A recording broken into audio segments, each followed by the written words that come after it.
Hi, I'm going to talk now about, are leaders born or made? It's a question that I see over and over the last few decades.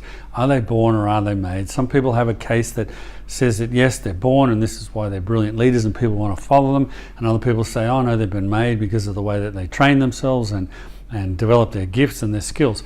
I actually don't think it matters. I'm not going to tell you one or the other. I don't think it matters. If you were born that way, great. You still need to hone your skills and you still need to do what you need to do to be a good leader. You're going to be a bad leader and not have the skills with it if you're born that way. And also, I believe that if you weren't born that way, you can still develop the skills of leadership. I think everyone who, at different times has to lead. You might not want to lead in the business world. You might not want to lead a company or a startup. You might not want to lead staff, but maybe you want to lead yourself and you want to lead your family to things. So I think this can apply to all avenues. But if you're wanting to be a successful leader, I believe it's not about focusing on whether you're born or made, because you'll constantly be negating yourself when certain things don't work the way you think they are. So let's just say, I believe it doesn't matter whether you were born a leader or you've made yourself a leader, because you still need the skills and you still need the training and the principles for success. So thank you for coming to this foundational leadership course. And I just want to talk a little bit about with the born or the made. The main thing is about leading. You need to lead people, you need to lead your business, and you need to lead yourself. But more importantly, what do you lead them to? Leading to what? What are you leading them to? I think there's four major things you need to lead people to be qualified as a successful leader. Number one, identified goals. So if you haven't done that yet, you need to, in whatever situation that is, that you feel you're a leader, you need to identify the goals you want to go to. What are those goals and how can you measure to get to that? But they have to be identified. They can't just be, oh, I'm just going to be rich, or I'm just going to be successful, or I'm just going to have the largest company in the world. Well, it doesn't start that way. As a leader, you have to develop identified goals. So start to take the time to write down your goals, write down all the things to do with you as a leader.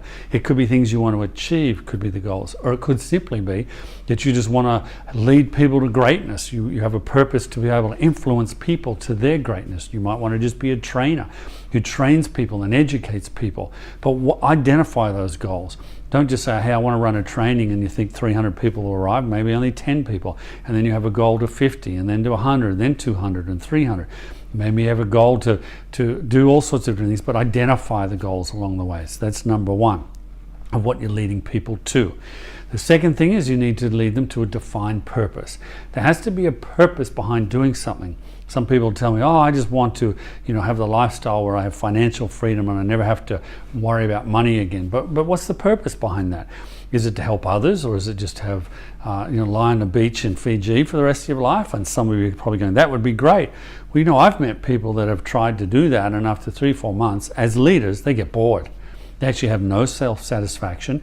They have no inspiration. They have no sense of achievement. So we have to be careful what's the purpose behind it and how do you identify that purpose. I think one of the best ways of identifying purpose, and a process that I have in one of my books on leadership called Kingdom Leadership. You can get it on an ebook or iBook, Amazon or Kindle.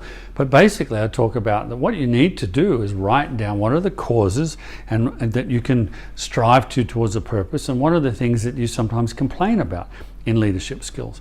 What is that purpose behind it? What drives you? What motivates you? What's the desire behind it? Sometimes for a whole month, just list that down. Just for 1 month, list down all the things that you feel about leaders. I mean, are there good traits about leaders that you admire? Are there other things that you would like to have a purpose behind it? Do you like driving people? Do you like helping people get to success? What is that purpose behind why you're leading? And identify that. It'll give you a lot more sense of clarity towards that. And then the third thing, so we have identifying what are you leading people to, identifying goals, defining the purpose, and that's what you lead them to. And the third thing is a divine vision. Defined. You have to define that vision. What is the vision that you're heading to? What is the end goal? What is the journey along the way? What does the vision look like as you're heading towards it? How will you know when you're there? In other words, for me, when I have visions and goals, I have to look at defining it. Like, when I get that vision, what's it going to look like? What's my life going to look like? How am I going to feel? What's my life going to be like in the sense of my emotions, my mind? What are people going to be saying about me? What will I be saying about myself? you need to define that vision even more, not just this grand goal that seems really big and it's way out there in the future, so therefore it's a vision. But you have to start defining it. What are those things, especially about what are you going to look like? What's your whole life going to look like when you've reached that vision? And how happy are you going to be? And what's going to make you happy? What's going to make you satisfied? See, people don't want leaders or leading them to something that doesn't exist. So you have to do this with your people as well. You have to define something that's not just blue sky or nebulous. You have to define it for them. So you have to identify goals for yourself and for others. You have to define a purpose for yourself and for others that you're leading as a true leader. And then you have to have a defined vision for them and for you. And then the fourth thing is that you have to have defined assignments. So I believe as leadership, and that's what I call them, is that they're defined assignments. They're very different than goals and they're very different than vision. It's almost like you have you here, this is you, and along the way towards your vision, which is at the end, that you actually have goals along the way that you want to achieve towards this vision. But more importantly, what is the assignments? What are the assignments along the way that take you along this path? What are they? I mean, the arrow in one way is your purpose. Once you define that, these are your goals and there's your vision. But what are the assignments? In other words, what are you going to be doing to achieve that vision? What are you going to be doing that expresses your purpose? What are you going to be doing to hit those goals? And what are the goals for? What are the assignments? And you might be going, well, what's an example of an assignment? Well, for me, let's say I have a goal that I'd like a new startup company that I've had, that I have a goal that within the first year, it's going to be profitable. And that's a big goal.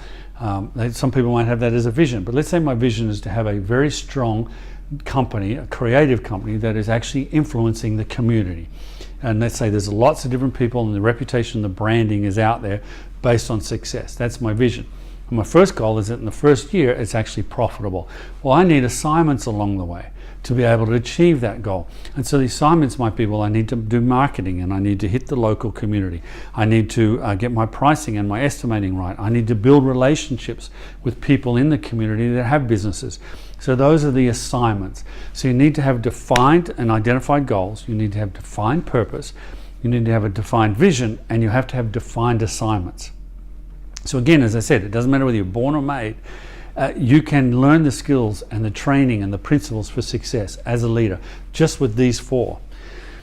You see, true leadership, born or made, are long-term thinkers. Okay, they see beyond the day-to-day and the day-to-day crisis. Putting out fires and putting out crisis management is management. It's not leadership.